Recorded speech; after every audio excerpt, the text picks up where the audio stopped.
My castaway this week is Tom Hanks. His work spans 4 decades of filmmaking, and his reputation, both on set and in life, marks him out from so many of your run-of-the-mill movie stars. The big box office returns, the multiple Oscars, the audience adulation. Yep, he's had it all. And yet, it seems he's managed to keep his head and his principles firmly intact. From Big to Philadelphia to Forrest Gump to Apollo 13 to Captain Phillips and his most recent film, A Hologram for the King. The golden thread that runs through each highly individual performance is his portrayal of a man grappling with the dark undercurrents of their emotional horizons. He learned the basic skills of acting as a child, not just as some stage school kid putting on a play, but coping with real life. By the age of 10, he'd already had a mother and 2 stepmothers and lived in 10 different houses in 5 different cities. To survive, he says he was able to acclimatise himself to whatever social circumstances he was in, surviving by imitating the way he was supposed to be. He says of his work now, every time I take on a job, I lose sleep over the choices I make. I always wonder if I'm doing it right. I wonder if I'm fooling myself, if I'm coasting on some sort of prestige. The process of performing in a movie requires an awful lot of emotional investment, and that's the same no matter what. So welcome, Tom Hanks. Sounds rather run-of-the-mill to me, but okay, all right, I'll take that. Welcome to the show. You're aware, I think, that you're being cast away, and you are one of very few of our castaways on Desert Island Discs who's actually had to really think about it, what it might be like to be cast away, because of course you made the movie. We did in fact wrestle with such things as these. It's like, what we made Castaway. Bob Zemeckis and I talked, what would he miss the most? Yeah. And outside of company, which he did not have, some sound other than the ocean and the air and the birds, yes, some man-made sound.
So it may be some degree of comfort then to know that you will have these discs with you today. What's been your basis for choosing the discs? What's been your premise?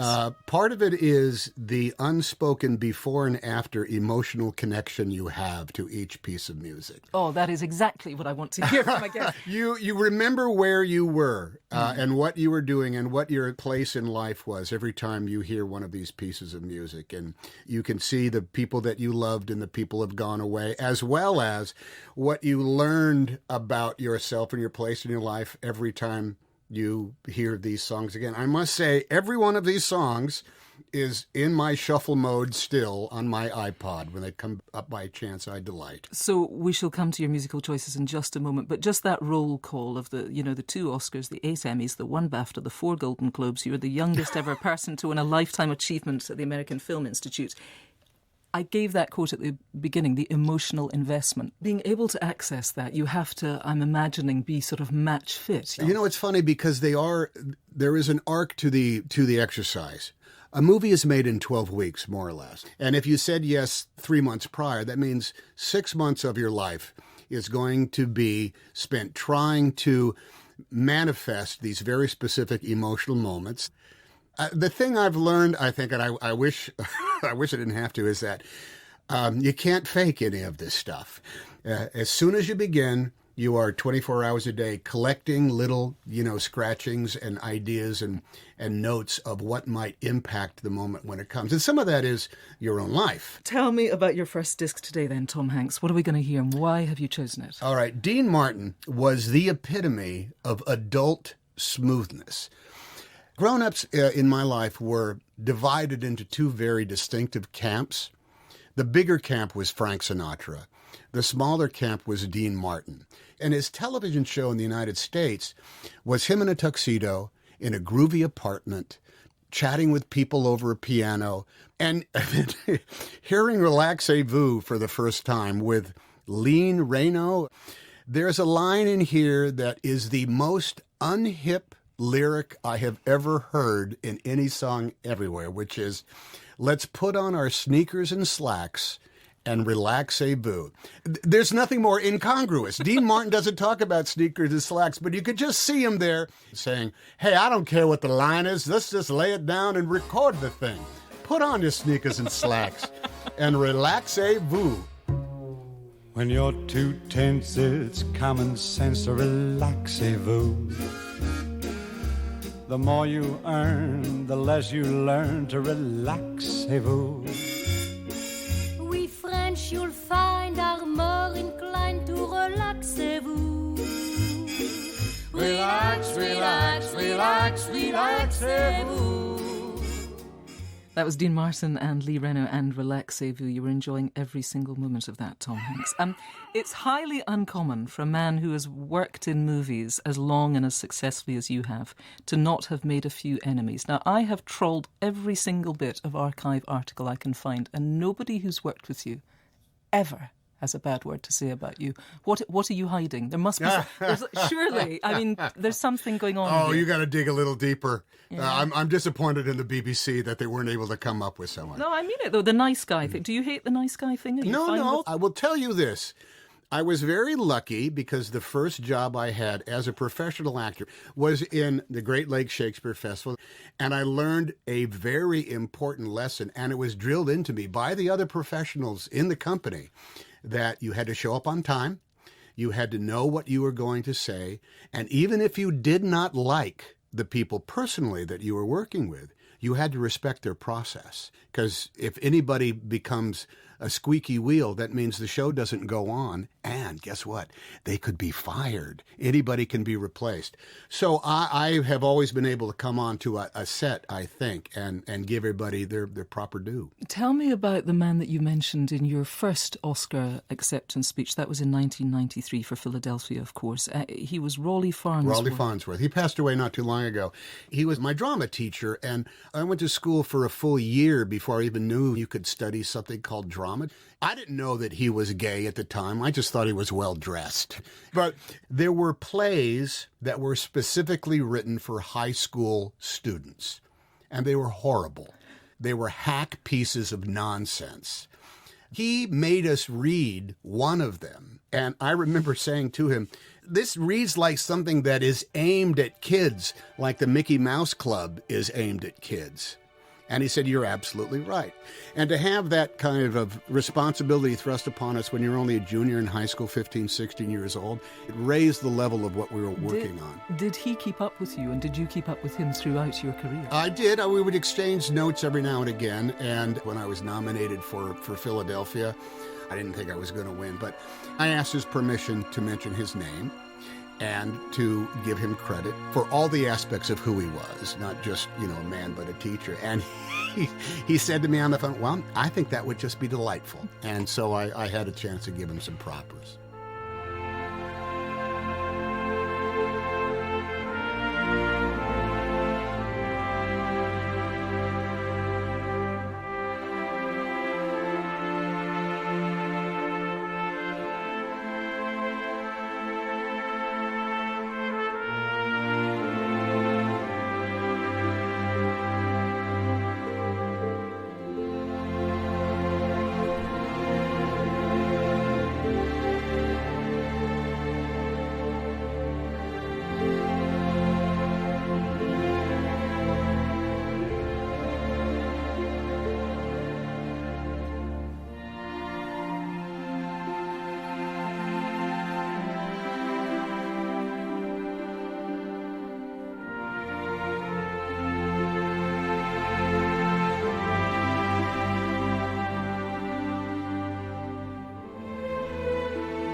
It was the following year when you won your second Oscar, of course. Only one other person has done that in movie history. That was Spencer Tracy in the 1930s. And you said, and of course it was for Forrest Gump, you said of the movie's director, Bob Zemeckis, you said he made a very special movie. He cracked some kind of code. What do you mean by that? Well, I never knew it, but Bob was making a movie about Vietnam America.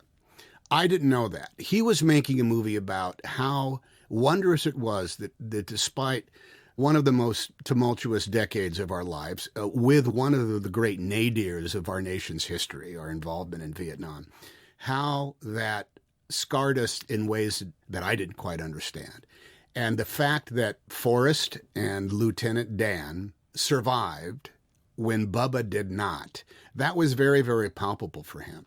And the survivor's sense, the fact that towards the end of the movie, Forrest is alive, Lieutenant Dan is alive, but all these other people have gone, and the idea that life goes on, and so therefore it is forever hopeful. He landed, I think, in an unspoken dilemma that an awful lot of people were going through. It is a fascinating idea that you would say that, I didn't know what he was up to. And there you are starring in the movie. It makes me think also of Paul Greengrass directing you in Captain Phillips, whereby he didn't always let you in on the secret. For example, when the Somali pirates came in to your ship, you had actually never met those actors before. No, he kept us separate, and we could see these skinny African-American fellows, on the periphery of the crew.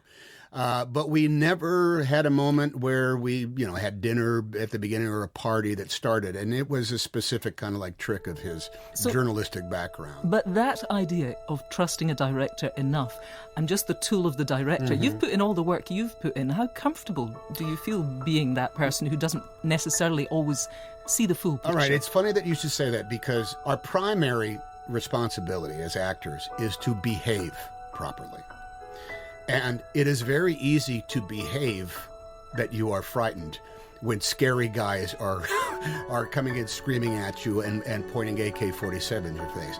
If so much of making movies is having the proper logical procedure and then displaying the proper human behavior at the same time, anything you can do in order to make that genuine is to be treasured.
Time for our second piece of music, Tom Hanks. Tell me about this. All right, this is one of those time and place moments. I don't remember the first blush of Elvis. I was too young. But by the time you get to 60, 61, 62, and all of your stepsisters are singing along to Know Him Is to Love Him, or It's My Party. You don't know it, but you're searching for that music that is going to be yours and yours alone. This is not one of their great hits, but to me, this was the birth of the Beatles. There is a place where I can go when I feel low, when I feel blue, and it's my mind, and there's no time when I'm alone. I think of There's that concept of there being a place that is yours and yours alone. That even if you're 7 years old and you're sharing a bedroom with your brother and your father, it's like there is a place and it is just for me. And when I'm there, I won't be alone. I won't be lonely. Instead, I'll feel accepted and I'll be content. And I remember thinking that when I heard the song. And that thought, surely, more germane to you as a 7-year-old than to most 7-year-olds, because just explain the circumstances of, let's talk about when you were 5, and then we'll talk about when you were 7. My parents pioneered the marriage dissolution laws for the state of California. He got out of the Navy, and he was working in a coffee shop in Berkeley, California, and there was a cute waitress, and they met, and they got married, and they had 4 kids, and it lasted about 11 years or so. It's somewhere in the midst of that 11 years, they realized they had absolutely nothing in common and broke up. And by the way, they both agreed. They both wanted away from each other. But my mom could not afford to have 4 kids. So my younger brother had just been born. And so my dad took the 3 of us, and we ended up, he married another lady who was also a waitress in a coffee shop that he was working in, and that lasted for a couple of years. You are always, in anything that I've read, incredibly generous about the circumstances of your parents and indeed their remarriages. But for you, as you speak, the 7-year-old thinking, listening to the Beatles and saying there is a place, you were caught in the crossfire and the complexity of a really difficult situation. Complexity more than crossfire. I never came across anybody that was abusive or angry to the point that they took it out on us. What we were confused because no one explained anything to us. No one said, hey, listen, you guys are great. You haven't done anything wrong.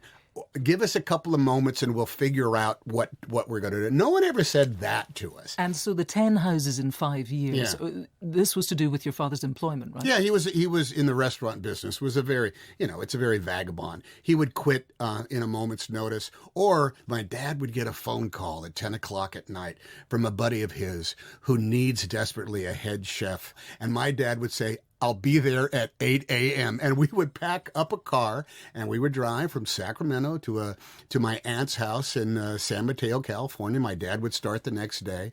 It's kind of like being a professional dishwasher for a living, You got to wash those dishes, so off you go. And I quoted again, stuff that I'd read, you saying very eloquently that you learned, all kids are survivors of their childhood. We all are. We learn brilliant coping mechanisms that often serve us incredibly well early on. But this idea that you just had to kind of, whatever was expected of you, that's how you would act. Can you explain a little bit more about that? I was never intimidated by a new atmosphere. I actually saw it as an adventure. I kind of liked the fact that, boy, this schoolhouse doesn't look like anything like my old schoolhouse looked. And we're living in an apartment now with no lawn, and we had been in a 10-bedroom house out in the country. Well, there's advantages to all this. There was an adventure. But I was, I didn't have a problem being the new guy in the classroom. I could make friends pretty quick, size up who was good, who was bad. And, I must say, nothing wrong with being oblivious to everything that's going on when you're a young man. That, ignorance is bliss. How much did you see of your mother, Janet? I didn't see much of her until after my dad was divorced, and they had made some peace between themselves. I think they had understood that life was a little bit better not being married to each other. And at that point, I started seeing my mom on a regular sort of scheduled basis. And she lived in a small town in Northern California, a farm town, Red Bluffs. And we were living in Oakland, as urban a place as you could possibly be.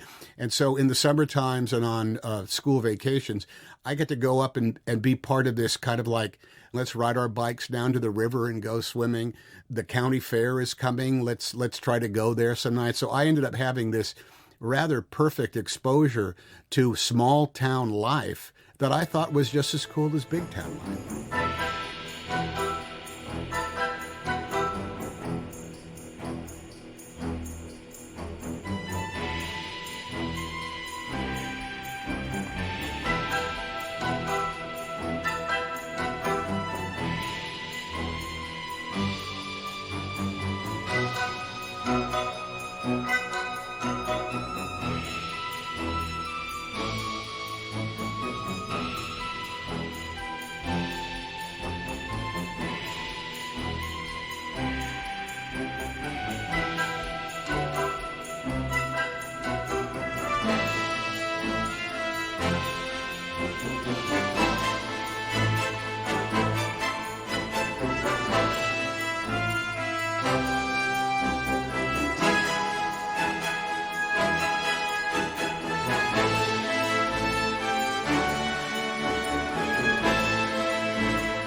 Let's have some more music, Tom Hanks. Tell me about your third disc. What's this? Oh, dear. I had never heard Dusty Springfield sing Doodlin' until about 5 years ago. And when I heard it, my head exploded. The rhythm of this, and Dusty Springfield, who in my mind was always the most elusive, beautiful, older woman, definitely a woman of great experience that for some reason stirred my loins in ways that I didn't quite understand. So that was when I was young. And so to hear this song, Doodlin', the sophistication of its construct blew me out of my head. And it's one of those songs I wish I had heard it when I was 12. Using the phone booth, making a few calls, doodling weird things, using the booth walls, yeah. Got me a big date, waiting for my check, putting his fine on so he could look down. I enjoy procrastinating 'cause I'm busy while I'm waiting, doodling away, yeah. Sitting and dining, dinner beginning. That was Dusty Springfield and Doodlin'. The downsides then of your life, Tom Hanks, this early life, I mean, you play them down and undoubtedly you were a coper. And I've interestingly read you say before that the upside was the amount of freedom. You had a huge amount of freedom to sort of fashion your own existence. Yeah. I'm wondering if therein lies the beginnings of your creativity as a young boy.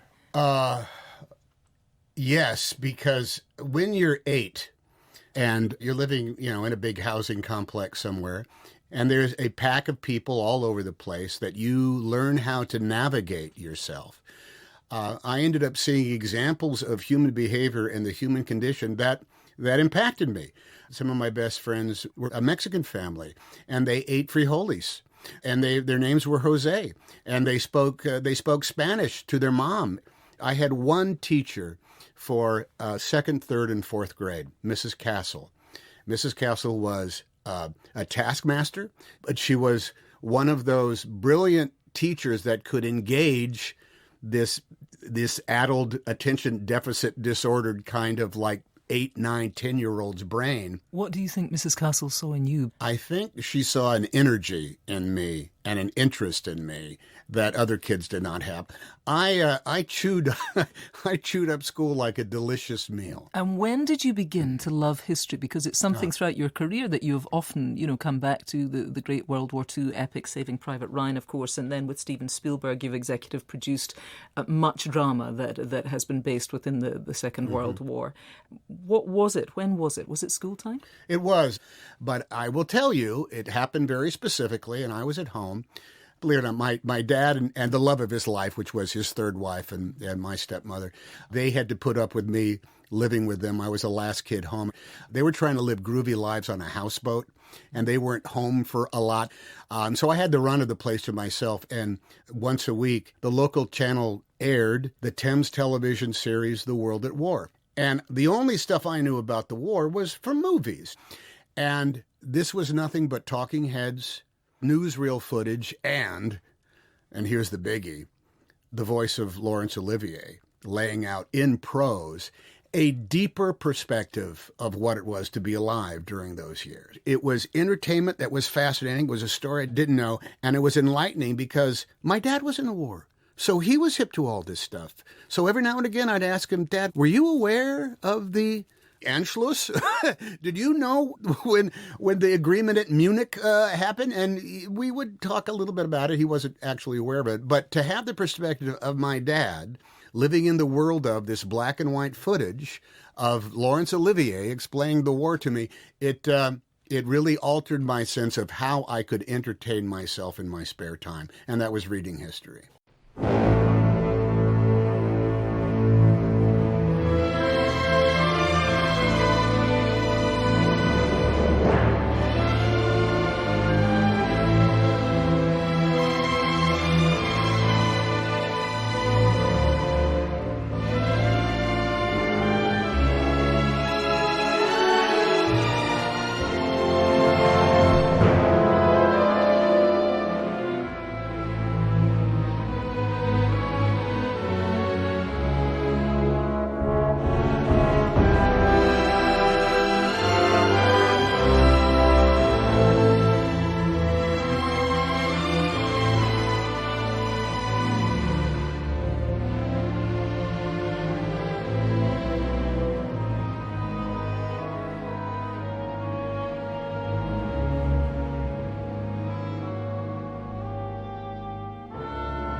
Let's have some more music, Tom Hanks. Tell me about your fourth. What are we going to hear now? Okay, this is the big Megillah here. I could not sleep the night before I was going to go see Stanley Kubrick's 2001: A Space Odyssey. I was going to go see science and technology and a vision of the future writ large. I was going to go see cool spaceships and guys walking on the moon. And then the main title came up, which was playing over the conjunction of the moon and the earth and the sun. I had never heard this piece of music before, and I'd never seen that image, which was like a God's eye vision of our solar system. I'd never seen that. And the combination, I don't know if I'm an artist more than a collaborative craftsman, but when this happened, I realized, without being able to verbalize it, that cinema was nothing more than a collection of color and sound. And the end result is an emotional wallop that you might not be able to understand. And this is the wow moment of my life, going from kid trying to figure out what's interesting in this life to young man yearning to be an artist. How's that?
That was Strauss's Thus Spake Zarathustra, the theme to the film 2001: A Space Odyssey, played there by the Vienna Philharmonic, conducted by Herbert von Karajan. And you said, Tom Hanks, that that was really the absolute identifiable moment when you were a young man yearning to be an artist. Yeah. Did you then make a plan? Did you think, it is acting that's for me? No, but then I started asking myself a whole different set of questions.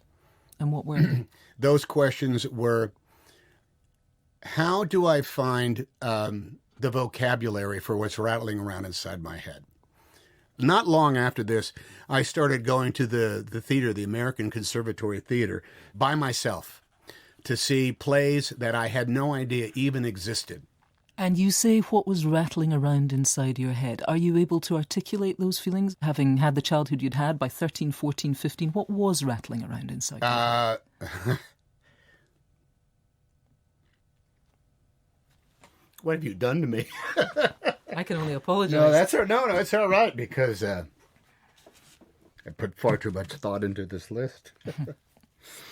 What it was the vocabulary of loneliness. And that comes up all of the time in every movie I watch you in. But it always seems to come down to a man's struggle with loneliness. When I was 20, I was cast in a play that was guest directed by Vincent Dowling, and I went up and worked at his theater for 3 years in Cleveland. He was the man who said to me, if you want to, you can be an actor, but it's not an easy choice to make. But at the very first rehearsal, he was talking about Chekhov, and he said, all the great plays are about loneliness. And it was a lightning bolt. I mean, I said, that's why I'm here. That's why I went to the theaters by myself.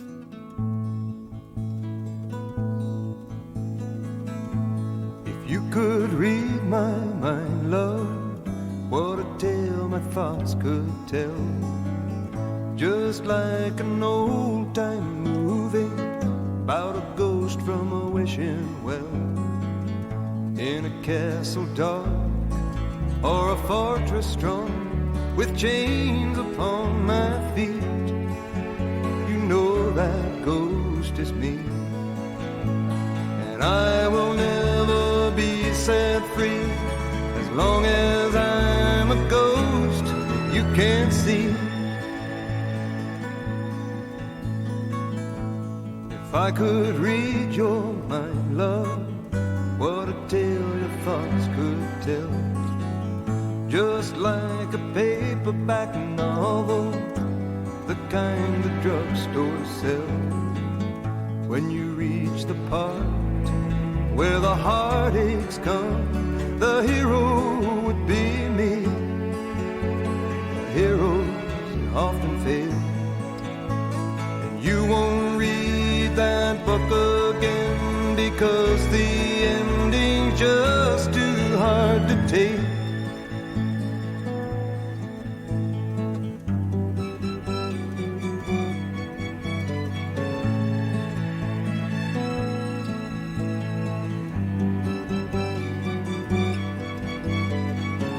I'd walk away like a movie star who gets burned in a three-way script. Enter number two, a movie queen to play the scene of bringing all the good things out in me. But for now, love, let's be real. I never thought I could act this way, and I've got to say that I just don't get it. I don't know where we went wrong, but the feeling's gone, and I just can't get it back.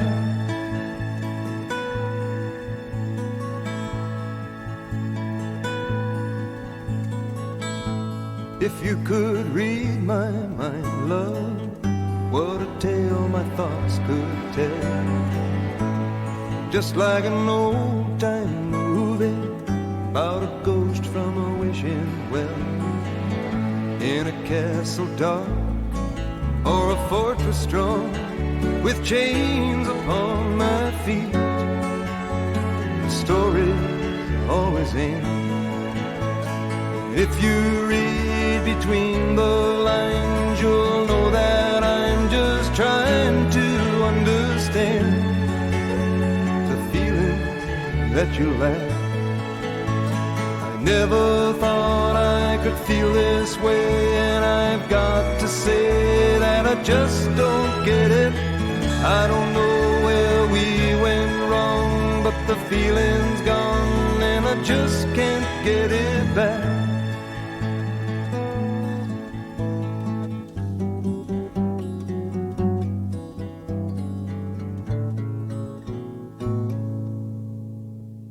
Knowing what we do, having talked to you today about your story thus far, you may have had many more reasons than most 15-year-old kids to understand the feeling of loneliness inside and out. Did you try to talk to anybody at the time about it, or that just wasn't in the landscape? I didn't have the vocabulary, right. Quite frankly. I didn't know how to bring it about. The thing to do was always outside yourself.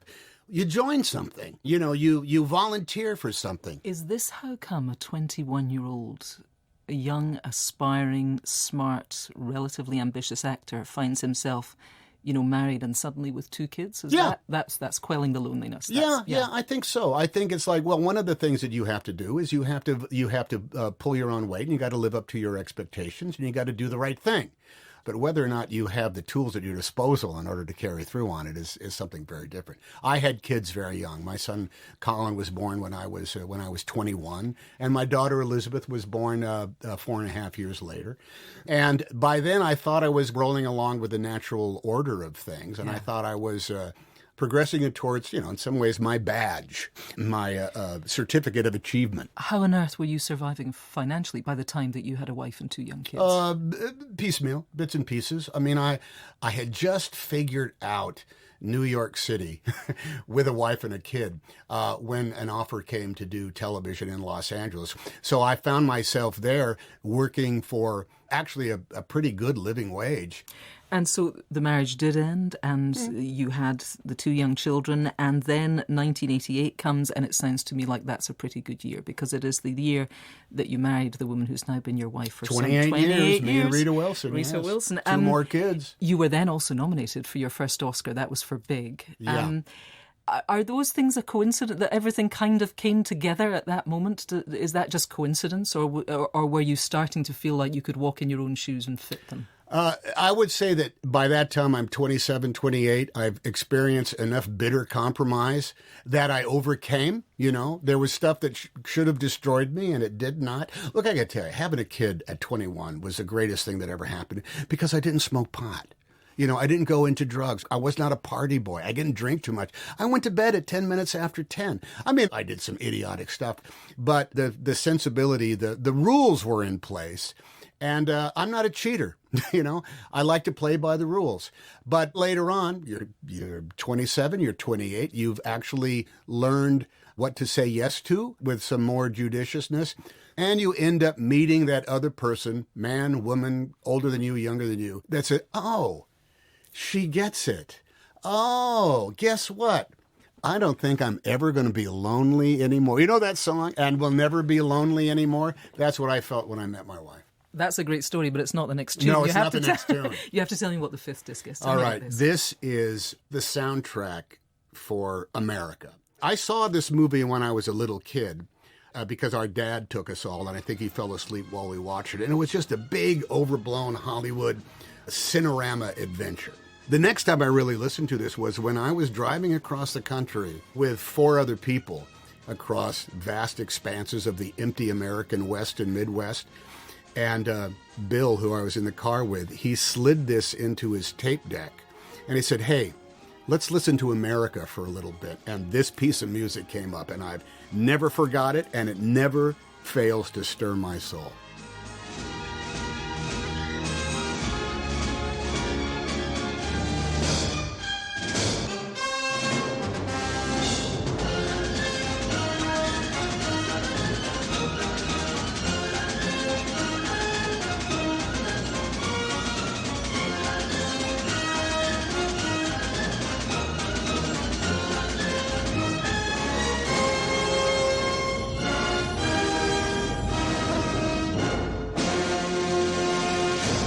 Hold on to your hats. That was the theme to the film How the West Was Won, composed by Alfred Newman and Ken Darby, played there by the MGM Studio Orchestra, conducted by Alfred Newman.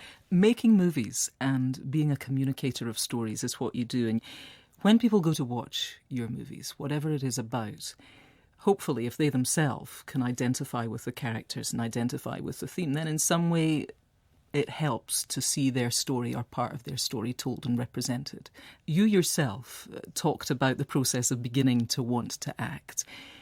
Has the process of making it helped what was inside? Has it been in its way a kind of way for you to deal with the layers of your early experience? Oh, you know, in some ways I view it as having gone into the ministry. You know, it is. I mean, and selfishly, it's a constant exercise in self-examination. But beyond that, Shakespeare said you got to hold the mirror up to nature, and I think that's what our job is. We have to constantly capture human nature, how people behave and what they do. It's when I can see and when I can capture, when I'm working with filmmakers or screenwriters that are willing to forego contrivance in order to get to something real. That's the golden goose. You know, working with, like, for example, Nora Ephron in Sleepless in Seattle, we went round and round on that because Nora and her sister Delia wrote the screenplay. And I kept saying, you're women, you're moms. You're not a man. You're not a husband. You're not a father. You don't get it. And they would look at me like, well, what would you do? And I said, here's what a man and a father would do in this circumstance. And they were open to that. Can you give me an example in Sleepless in Seattle? I mean, I remember specifically the time when your little son's brushing his teeth and you're widowed and the whole thing's rather sweet, and then you just stuff the cloth into his face and you do it really harshly. Now, I don't necessarily think a woman would have written that. The real specific moment was when I was trying to go away with the woman that I had had dinner with. And my son was saying, I don't want you to go with her. I want you to go with the lady on the radio. And Nora and Delia had written a thing where I was flummoxed by this crisis. My son won't let me go off. And I said, you guys are out of your mind. You know what a dad would say eventually? He'd say, hey, kid, I'm going away for the weekend. You know why? Because I want to get laid. I haven't been laid in so long, and that's why. Now, when you're an older man, you'll understand what I'm saying to you right now. So I don't care what you're upset about. Hold your breath until you turn blue. I don't care, because tomorrow night, I'm going to get laid. Now, we didn't put that in the movie. We put a version of it in the movie, and pardon my language. But when they saw that, I said, okay, we understand what you're going through. And we put a version in there that's not unlike that.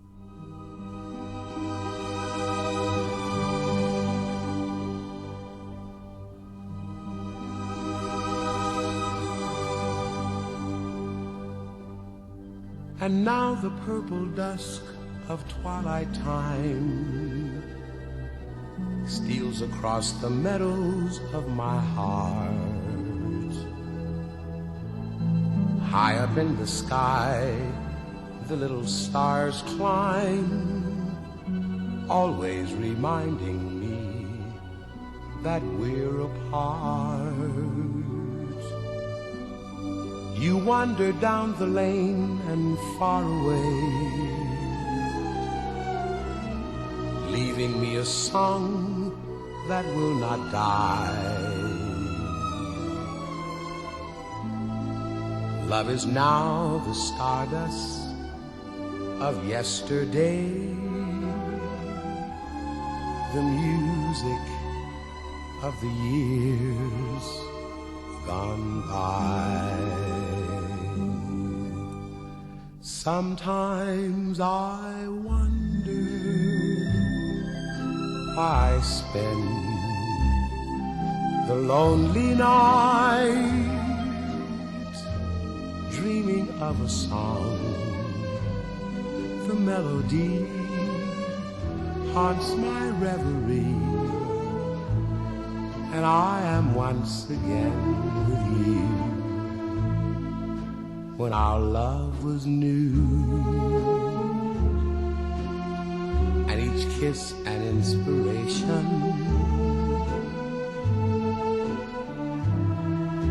But that was long ago. Now my consolation is in the stardust of a song beside the garden wall. When stars are bright, you are in my arms. The nightingale tells his fairy tale, a paradise where roses grew. Though I dream in vain, in my heart it will remain, my stardust melody,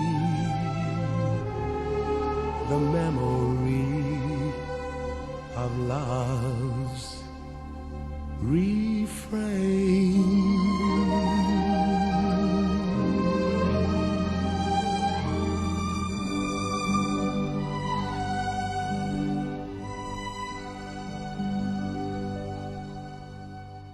Somebody that you've worked often with, and most recently in Bridge of Spies, of course, is Stephen Spielberg. And I've heard that for many years you sort of held back on working with him because actually, firstly, you were friends. Is that true? Yeah, we met socially because our wives are friends and we have kids all about the same age. I had made a movie for his company, so I felt relatively comfortable around him as a professional, but I never worked with him as my boss. And the first time we did, we had to have a conversation about that very thing. We did Saving Private Ryan, and I had read it, and he had offered it to me, but he brought it up first.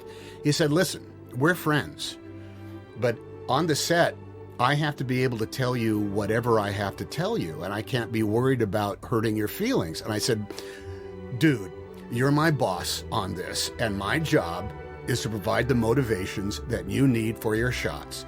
And the air was cleared, and I had no problem having him tell me how stupid I was for my idea, or vice versa.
And so we know what you and Stephen Spielberg do when you collaboratively get together, but what do you do when you hang out? What do you... Oh, we talk about movies? Yeah, talk about movies and, and new stuff. Yeah, the thing is, look, I can never discount the fact that this is the guy that made Close Encounters of the Third Kind. It was a big movie for everybody and also for me. But he is one of the most curious human beings I've ever come across. He thinks in cinematic terms all the time, and he takes in visual information in ways I'm not quite even able to comprehend myself until I work with him and I say, don't worry, guys, Stephen's got this. Let's have some more music, Tom Hanks. It's time for your sixth piece. What are we going to hear? Boy, I tell you. Now, remember when music videos first came out? Oh, yes. This should not have looked as good as it did, Talking Heads, Once in a Lifetime. And it had these imagery of like David Byrne in that big suit, just kind of like... With the growing sleeves. Yeah, and he's just kind of like floating around. And I remember thinking that for the first time, oh, this is an independent representation of a song. It's not just the song with some images cut to it. This is like literally a visual interpretation of Weird Dave's concept of the point that he's trying to make. And also, we ripped this off in the movie Hologram for the King, so I had to go back and re-examine it again. But this was a big song when it came out. And you may find yourself living in a shotgun shack. And you may find yourself in another part of the world. And you may find yourself behind the wheel of a large automobile. And you may find yourself in a beautiful house with a beautiful wife. And you may ask yourself, well, how did I get here? Letting the days go by, let the water hold me down. Letting the days go by, water flowing under. That was Talking Heads and Once in a Lifetime. You said during that, Tom Hanks, that it also was a kind of date song for you. Oh, it was big. When I was able to finally go out with Rita as a regular guy, because it was complex. Our first date, as I'll pick you up, we'll have dinner, and then we'll go to the movies. It was the Talking Heads concert film. We held hands, and okay, this is how goofy life works. The director of that film was Jonathan Demme, who ended up directing Philadelphia, and the producer of that film was Gary Getzman, who is now my partner at Playtone. So without knowing that was the Triple Crown, all rolled up in the same evening at the La Brea Theater. Now, when you say it was it complex because of the level of your fame by that time? You mean you went No, together? it was a level of my place in life. We had met and we really liked each other, but we had to put everything kibosh on it because socially I had to just get through an awful lot of stuff. One of it was I had to realize that just like my dad, I was a divorced guy now with kids, and that took some analysis in order to get through. The illusion of fame and the illusion of reading lots of publicity. As opposed to the reality of fame? I'm talking about, yes, what a very... Oh, you mean the way you think it's going to be and as opposed to the way it actually turns out? Yeah. Yeah, actually, let's talk about that instead. That's much better than the question I was going to ask. Tell me about the illusion of fame. I heard Bill Murray say a long time ago that there's no training program for it. And it's true. You learn as you go. And the only way you really learn is by getting your ass kicked, if I can say that. When you think that things are going to be a certain way and instead there's more pressure on you than you think you're going to be, or you just think that, well, who cares? I can say anything I want to. And guess what? You shoot your mouth off in a couple of ways and you're just saying, something that's the truth. But it can, because you are quote unquote famous, you are viewed upon as being an authority on something. I'm not an authority on anything outside of, the best root beers or typewriters. I can tell you about typewriters. So you have to understand that there is a cachet, there is a gravitas that is in fact forced upon you. Even if just because you were awfully good in that mermaid movie. I gather you collect typewriters. I'm not going to ask you about that, but I do want to ask you, you have said actors with opinions on politics are a dime a dozen. And yet, of course, people ask you your opinions on politics. Sure, you are somebody who's been, you describe yourself as an environmentalist. Is that fair? I mean, I'm environmentally aware. I'm an Earth Day American, yeah. Okay. So, I started recycling long before anybody. I drive an electric car long before people drove electric cars, yeah. You contribute to the Democratic Party. You have done in the past. I have, yeah. Can I ask you what you make of the state of American politics right now? Yeah. Every 4 years in America, it's built into our DNA and our calendar that the circus comes to town. The circus has been in town. It's quite a show this year. Oh, man, there's a lot of bears. There's a lot of bear acts. There's a lion tamer. There's a beautiful lady up on a trapeze. There's a bunch of clowns jumping in and out of cars. Who's going to win? Let me test my powers of clairvoyance. I will say this. Right now, there is a lot of credence and credibility is being given over to the mob.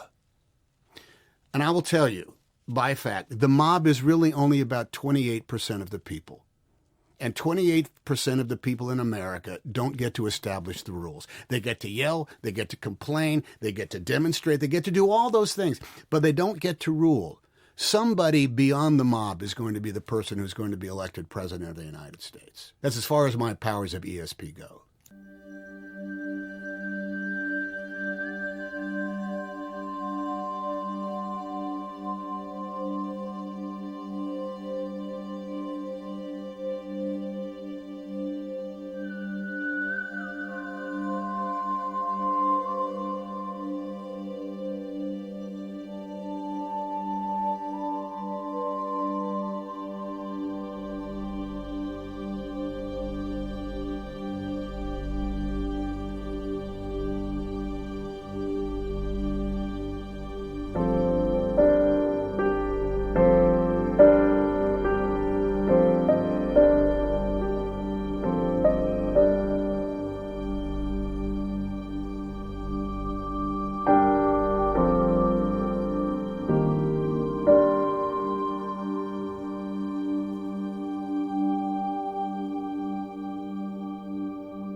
Let's have some more music, Tom. Sure. Tell me about this. It is your 7th. Oh, okay.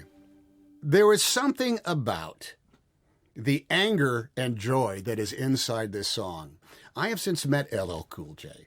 He is one of the most delightful, happy, smiling people you will ever come across. But in this video, he had that boxing microphone down and he was screaming into it. But what he was screaming into it is, says, I'm going to blow you away. I'm not just going to knock you out. I'm going to impress you in ways that you can't even begin to fathom right now. But Mama said knock you out means I'm going to figure out how to do the right thing regardless of the confines that you place on me. Come on, man. And with the local DBC news, LL Cool J with a triumphant comeback. More so. But tonight, don't call it a comeback. I've been here for years. I'm rocking my pants, putting suckers in fear, making the tears rain down like a monsoon. Listen to the bass go boom, explosion. Overpowering over the competition. I'm towering, wrecking shop. When I drop these lyrics that'll make you call the cops. Don't you dare stare. You better move. Don't ever come back. Mama said knock you out. That was LL Cool J. I love your BBC tones. Mama said that knock- was Mama said knock you out. And that was me trying to be cool, Tom Hanks. That's about as good as I get at it. Anyway, you said that he's in pretty good shape. I cannot believe meeting you today. Are you 60 this year? I am. I'll be 60 in July. You are in very good shape. I have type 2 diabetes, and I was finding that out was like, oh, my doctor even said, well, congratulations, Tom, you've done it. I said, what? What have I done? You have achieved the status of a type 2 diabetic. And what I have been told, and very blessed, is if I can hit a certain weight, I will not have type 2 diabetes. So that's what I'm working towards. And now 60, both of us, we're empty nesters. Hey, man, the kids are gone. And when that happens, you're 24 again, man. Nothing is expected of us is to keep ourselves entertained. So 60 means nothing to me. And how do you keep yourself entertained? Well, You work, right? But you work. Well, no. Like I'm in the middle of a year off right now. You've got 4 movies out in 2016. Well, that's one of the reasons I've taken a year off. And one of them you're the producer of. So you're not. Yes, You're not Yeah. I remain completely engaged in the things that fascinated me. This is funny. So, because I went to a neurologist and said, anything wrong with my brain? And he looked at it, he said, well, let me look at the papers here. I said, well, I have good news and bad news. There's absolutely nothing wrong with your brain. So any problems you're having are your own making. So I said, hey, doctor, you with the diplomas on the wall, is there anything I can do that can give me a slight edge of not becoming senile? And he said something so profound that I've since told everybody. He said, never retire. Do less. Don't work at the same pace, but never give up that pursuit of the spark that has always fascinated you. So I'm always reading and trying to get involved and being open to other people's inspiration coming from corners that I have no reason to expect that they'd come from. You know that I'm going to cast you away to this island where you will be all alone. And yes? Yeah. Right. Will you try and escape? After a certain period of time, I'm going to languor. Are you? And I'm going to enjoy it, and I'm going to listen to nothing but these songs, the sea and the seagulls and the wind blowing through the trees. I'm going to do that until one day I wake up in the morning and say, all right, back to work. Because Come on. it's the loneliness thing. I'm thinking about the loneliness thing. It breaks you. You got to have contact with other people. I've learned that in spades, but I've also figured out, what's really good for the soul? Getting out there and forcing yourself to be all alone, almost like, I don't know, some sort of meditative procedure, stuff bubble up without you being prepared for it. There's a huge difference between loneliness and solitude. Loneliness is to be avoided. Solitude is to be sought. And I seek out solitude for the right amount of time, right when I think I'm making the biggest fool of myself and I'm much too big for my britches. Let's have your final piece of music, Tom Hanks. Tell me about this. What are we going to hear? Okay. Layla by Derek and the Dominoes. If I was to have a BBC knife held at my throat and said, you must name one piece of music as being the most beautiful recording ever made, what is it? This would be the choice that I would come to. What do you do when you get lonely? Nobody's waiting by your side. You've been running far much too long. It's just your foolish pride. Hey, love, you got me on my knees. Hey, love, I'm making darling please. Hey, love.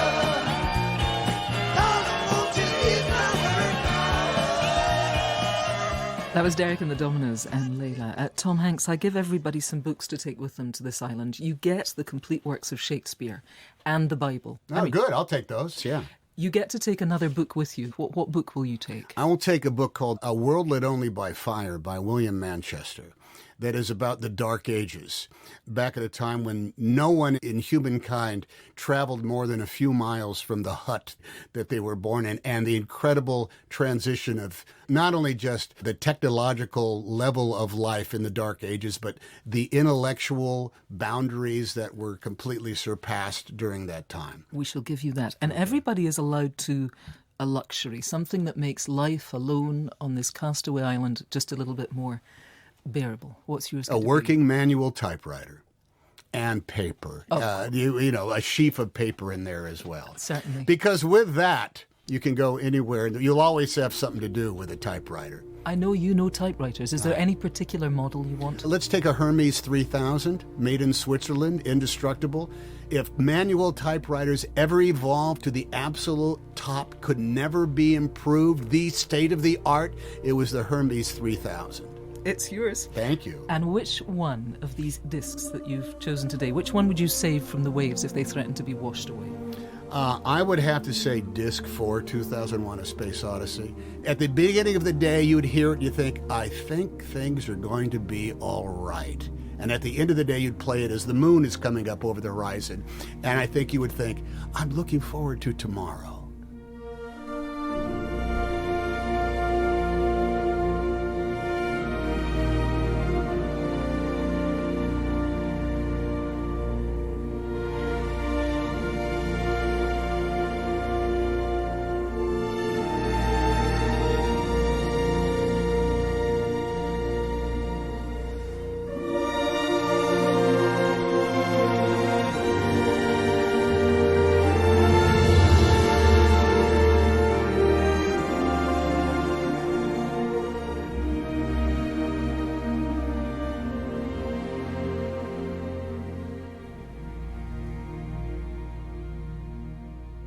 Tom Hanks, thank you very much for letting us hear your Desert Island Discs. I wish I could stay here forever, but I must get back to work.